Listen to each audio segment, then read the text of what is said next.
Good day everyone. This is the case study of Group 4 and our topic is wide bandgap power devices for fast chargers and microgrids.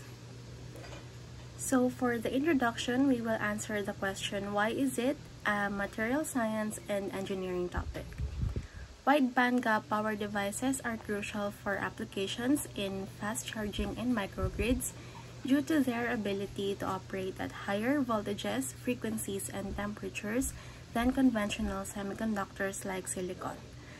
By definition, we know that material science and engineering is the study of properties of materials. So, yung wide bandgap power devices are crucial sa application ng microgrids and fast charging kasi meron siyang properties na more efficient than conventional silicon na alternative niya. Also, wide bandgap power devices are inextricably linked to material science and engineering.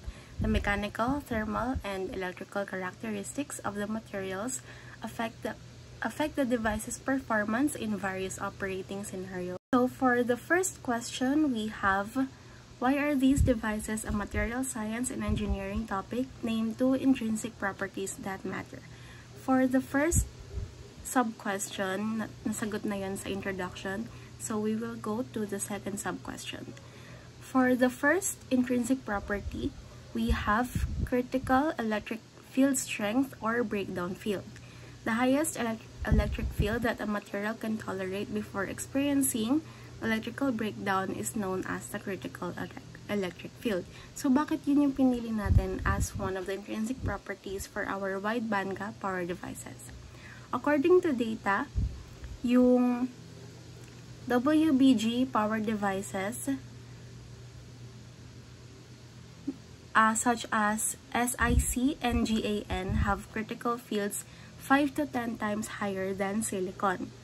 This allows for smaller, higher voltage devices that can handle large power densities, which is a key for compact, high-efficiency fast chargers and power converters in microgrids. Number 2, we have electron mobility.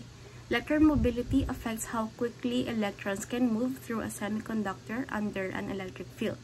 So, ibig sabihin, mas mabilis yung switching speeds and lower conduction losses na essential for high-frequency and high-efficiency applications. GaN has significantly higher electron mobility, which is, according to data, 1,500 cm squared over Vs compared to SiC na 900 cm squared over Vs lang, and silicon na 1,400 cm squared over Vs. Switching applications such as EV fast chargers. And now let's proceed for the second question. For a small fast charger, pick a device material and give two property-based reasons. So, our device material is gallium nitride. Gallium nitride is a very hard, mechanically stable, binary direct bandgap semiconductor. With higher breakdown strength, faster switching speed, thermal conductivity, and lower resistance, power devices based on gallium nitride significantly outperform silicon-based devices. So, for its property-based reason, first is wide bandgap. So, it is 3 times wider than silicon. Gallium nitride semiconductors have a higher breakdown voltage capabilities, allowing efficient power handling and is well suited for high power applications. This device can operate at higher voltages without compromising the performance, ensuring enhanced reliability and robustness. And for the second one is, for its thermal conductivity, it exhibits excellent thermal conductivity, wherein the material is efficient in dissipating heat, enabling effective thermal management on high-power applications. This property helps prevent overheating and enhances device reliability.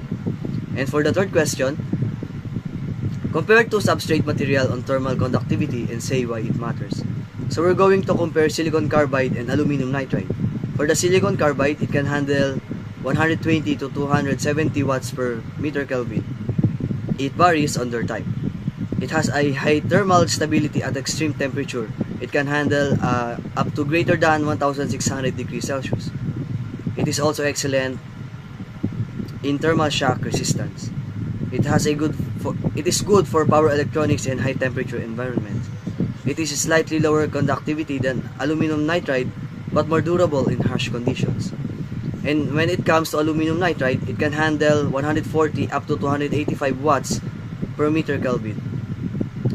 It has an excellent heat dissipation for semiconductors and LEDs. It is electrically insulating yet thermal conductivity. It performs best at moderate temperature that is lower than 1000 degrees Celsius. And it is more suitable for heat sinks and electronic substrates. And they have both a high thermal conductivity. So why thermal conductivity matters? Because it is important because it measures how effective a material transfers heat.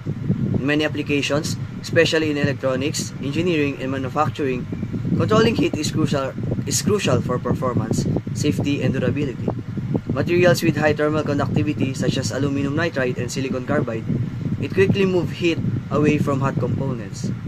This helps prevent overheating, improves efficiency, and extends the lifespans of devices like LEDs, power transistors, and computer processors. For the question number 4, which materials mismatch can crack interconnects, and what change could help? So when two materials with different coefficients of thermal expansion, which is called the CTE, are joined together, they expand and contract at unequal rates pag nagbabago yung mga temperature nila. So ang tawag dito ay thermal expansion mismatch. So pag yung power device like yung mga fast charger or yung mga microwave converter heats up during operation, yung mga bawat layer ay nagtatry mag-expand according sa kanilang sariling CTE. So, however, these materials cannot move freely since they are bound. So, at their interfaces, this results in mechanical tensions. Example pa dito yung mga pag-deform mga plastics, yung cracks, and even yung delamination o yung pag-separate ng mga layers na nagre-result sa high enough stress. Isa pa yung thermal cycling or frequent heating and cooling. So, ito yung nag-exacerbates ng damage over time and eventually, nagkukos siya ng device failure. So, ano nga ba yung mga solutions na makakatulong dito?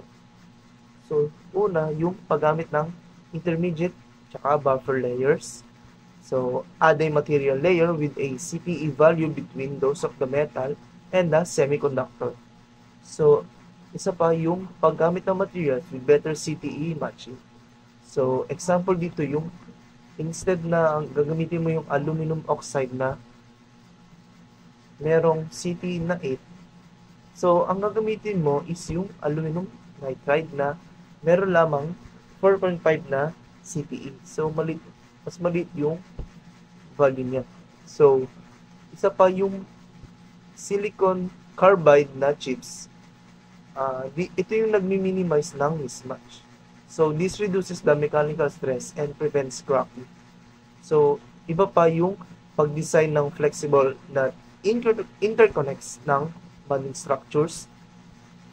Another is using compliant solder joints, subthermal interfaces, or serpentine metal lines that nag-aalaw sa mga small movements ng layers na nag-absorb ng expansion stress. And lastly, yung pag-optimize ng bonding process na nagko-control sa temperature and cooling rate ng mga stresses na left inside sa device. So, for question number 5, describe a simple class test to show a better thermal interface na naglo-lower ng temperature. So, ang thermal interface materials na tawag din ay TIM is a class of materials that are typically used to improve the thermal connection in electrical devices na nagkakaroon ng intersection sa iba't ibang components. So, mostly, nag-use siya ng heat dissipating devices such as heat sinks, and they contribute significantly to the efficient removal of heat from electronic equipment. So, yung mga surface imperfections, hinihinder niya yung mga nag-hinder ng performance sa electronic devices.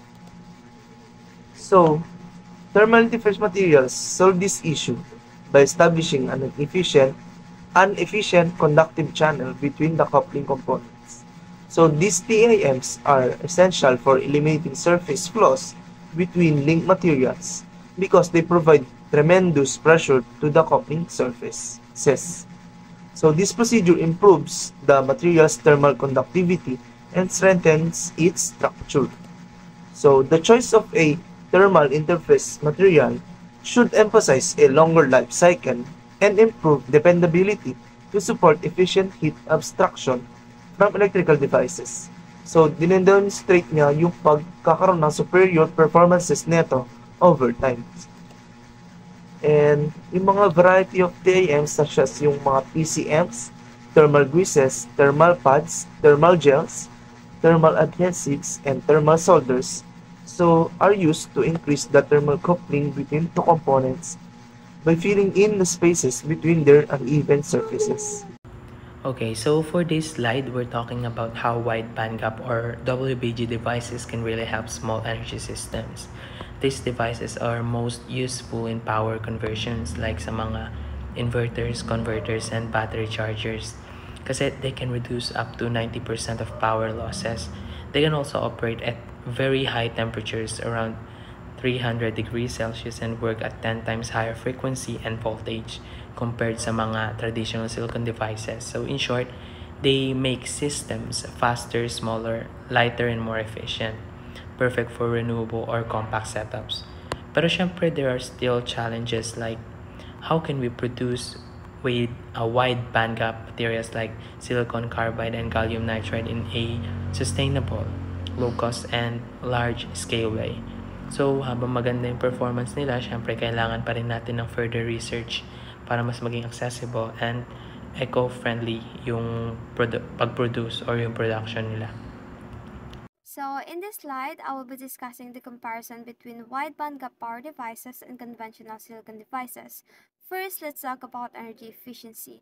So, wide bandgap devices have high energy efficiency because they can handle higher voltage and switch faster with less power loss. Meanwhile, silicon devices have lower efficiency due to higher energy losses during operation.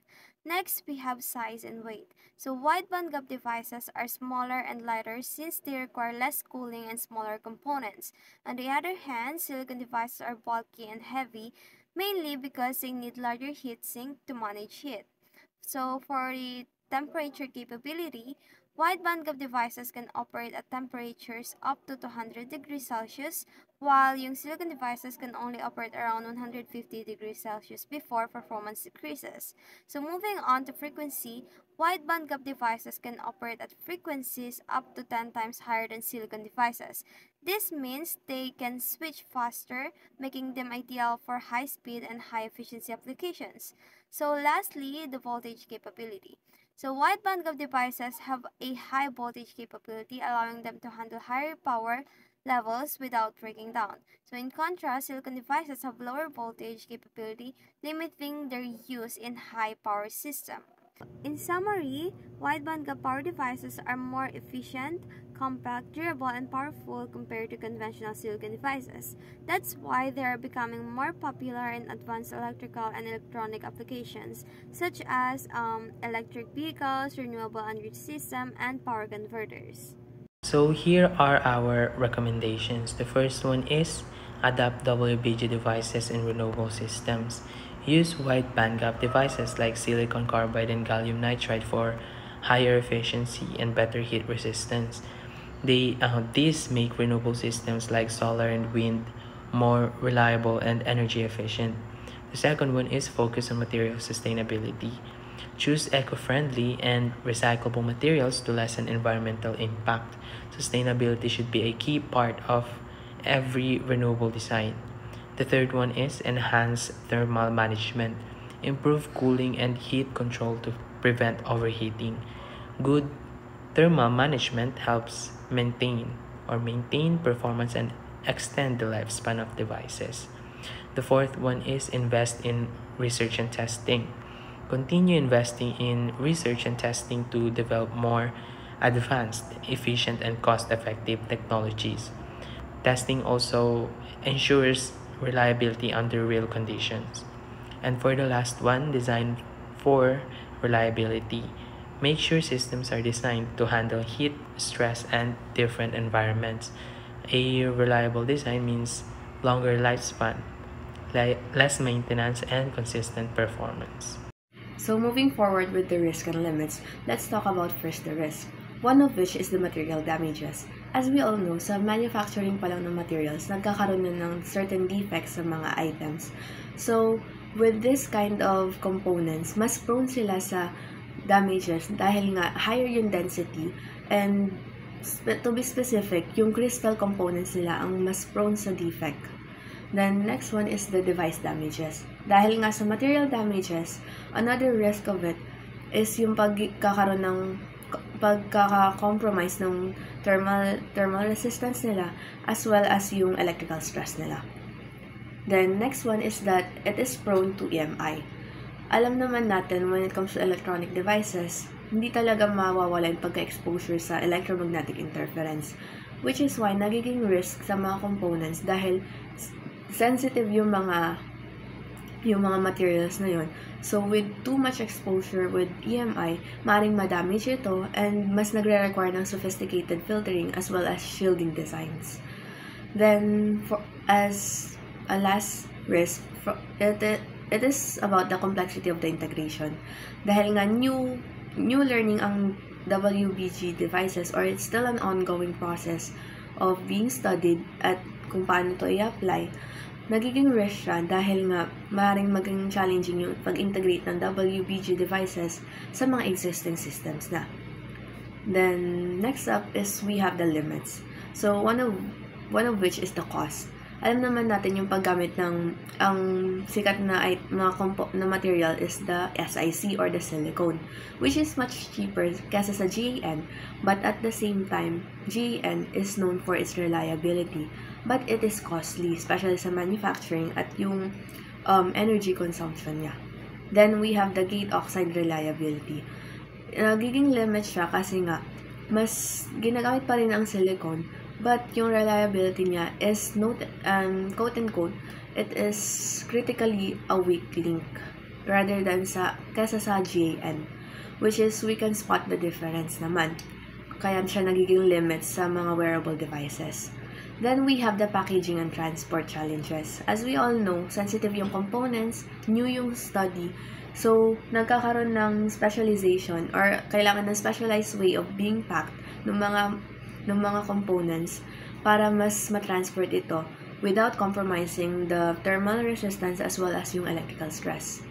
Then lastly, we have the standardization issues dahil nga new pa to and it's still an ongoing study or marami pa ring need na kailangang malaman dito.